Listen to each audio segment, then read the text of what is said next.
হব তো এই নেকি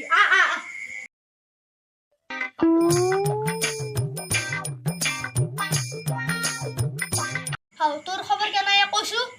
মোৰ খবৰ ভালে তোৰ খবৰটো কচোন মোৰ কথাটো ভালে তো এটা কথা গম পা না নাই কচোন ক কথাটো কি জানা গিৰিছি ৰাতি পলাই গেছি